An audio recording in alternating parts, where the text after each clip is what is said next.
When you sew the strips together, you are going to use a 5/8 seam allowance. And so what that means is on your needle plate, you're gonna find where it says 5/8. So it's a fraction, 5/8. And there is a line associated with that. If you would like a piece of masking tape, or there might be some painter's tape that is already positioned on your machine, you can just lift up the tape and place that down along where that 5/8 line is, if that's gonna help you. So this is how I would position that, since you can see there's the 5/8 and the line.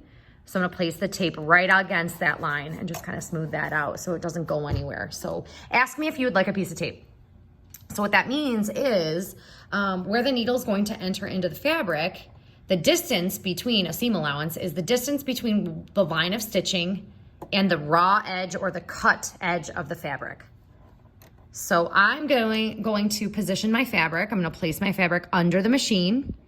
I'm gonna have my edge where I'm going to sew on the right-hand side, and it's gonna be lined up with my tape line or the 5/8 seam allowance line, and I'm gonna lower my presser foot down, looking at the back of that presser foot window.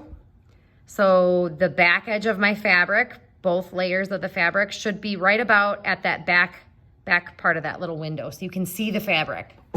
Then I'm gonna lower my needle down into the fabric, and that's my starting position.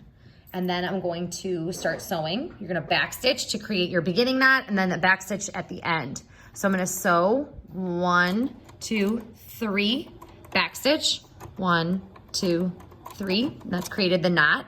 And now I'm just gonna continue to sew all the way down. Now, important with the pins is that you take these out before you sew over them. The pins are keeping both layers of fabric together in place. And so you don't wanna take them out until you're approaching the pin. So I'm just gonna watch right here. I'm gonna make sure that my edge of my fabric is along this tape line, and I'm actually gonna remove, because the presser foot is holding my fabric down, I'm gonna remove that first pin and set the pin here. You can set it here or on the tabletop, or have your pin box out, and you can just drop those back into your pin box. So make sure that you put your pins away though at the end of the class period or as you go. I'm gonna continue to sew. I'm just gonna watch right about here. And I'm just gonna make sure that the fabric is going through the machine and that this edge is lined up. And if you do that and watch right here, you'll sew a straight line. I'm approaching a pin, so I'm just gonna remove this. You can stop and then take the pin out, or you can kind of do that at the same time. I'm gonna speed up a little bit. I'm gonna continue to sew, watching that edge. There's a pin, I'm gonna get that out of the way, and continue sewing all the way down, taking the pins out before or as I approach them. Don't just take them all out, otherwise your fabric may shift and move, and that won't be good either.